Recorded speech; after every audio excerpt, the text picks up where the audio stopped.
Paul Washe. We're on the record this afternoon in file 220314FY. This is the matter of People versus Paul Washe. He's currently at the Kalamazoo County Jail. Attorney Randall Lewis is present here in the courtroom on Mr. Washe's behalf. Good afternoon. Good afternoon, Your Honor. And as the court stated, for the record, my name is Randall Lewis. My P number is 46134. I appear on behalf of Mr. Washe. I can see him on the video. Your Honor, I waive a formal reading of the charge. He stands mute for arraignment purposes. Thank you. We don't waive reading of the complaint on a felony in Kalamazoo County.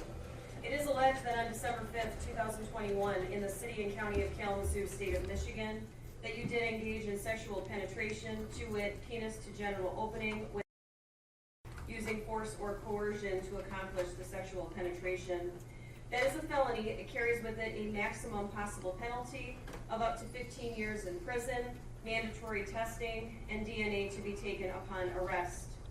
Does your client understand the allegation that's been made against him, Mr. Lewis? He does. He stands mute at this time. Does he understand the maximum possible penalty? He does, Your Honor. Mr. Washe, you have the right to remain silent regarding the underlying allegations. Anything you say here in open court can be used against you.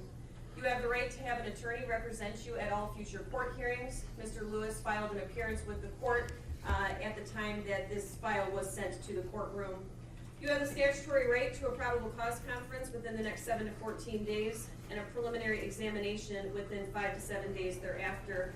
Probable cause conference has been scheduled March 9th, 2022 at 8:30 a.m. in courtroom M with Judge Henneke. Preliminary examination will be scheduled 1 week later, March 16th, 2022 at 1:30 p.m. also in courtroom M with Judge Henneke. Mr. Lewis, I welcome your arguments with regards to bond. With regards to bond, first I would like this honorable court to note that both my client's parents are seated in the front row. My client has no prior record of any kind. My client is a student at Western Michigan University in his 5th year, a graduate student. My client is the captain of his hockey team. Again, he has no prior criminal history. He is on a suspension pending what happens with the proceedings, is my understanding in this case. My client denies that he committed this crime. Just stating that for the court. I know the court's not here to litigate facts at this time. The people are not present.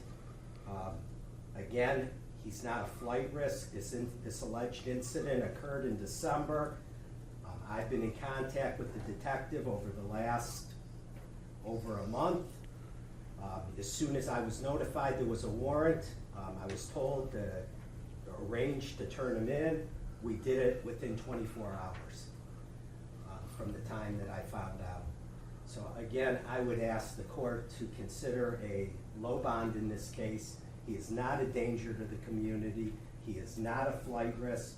He is still attending his classes, even though he's at this time is suspended from the hockey team. And I would ask the court for a $2,500 cash surety bond at this time. There has been absolutely no contact with the alleged victim during the investigation of this case or during any time since the complaint was made. Thank you, Mr. Lewis. A personal recognizance bond is appropriate unless the court finds that a personal recognizance bond would not suffice to ensure the defendant's appearance in court or public safety. As Mr. Lewis has indicated, there is a lack of contact with the criminal justice system in this case. He cites family ties, educational ties, as well as Mr. Washe turning himself in at the Kalamazoo County Jail to answer for these charges. The people at the time of charging did include within the court file a request regarding bond. At the time, the people did request a cash surety bond, essentially citing the underlying allegations which have been read here in open court. Taking into consideration the nature of the allegations, the lack of criminal history, and Mr. Lewis's arguments here today, I do have concerns with regards to safety of the complainant, but do take that into consideration in setting an amount of bond. Bond in this case is a $500 cash surety bond. Conditions of bond are items R and S regarding the complainant, Ms. House. Those conditions are that you will not assault, harass, intimidate, beat, molest, wound, or threaten that individual. and you will not, without permission from this court, have or cause any third party to have any direct or indirect contact. Mr. Lewis, for your information, in the 8th District Court, we do allow remote appearance for probable cause conference utilizing Zoom.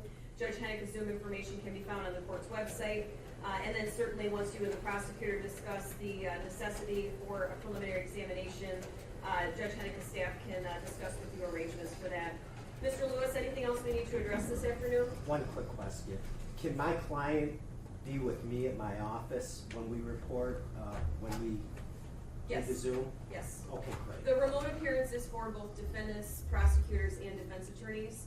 And so regardless of whether you are together or you both separately Zoom, that certainly is permissible. Your Honor, thank you.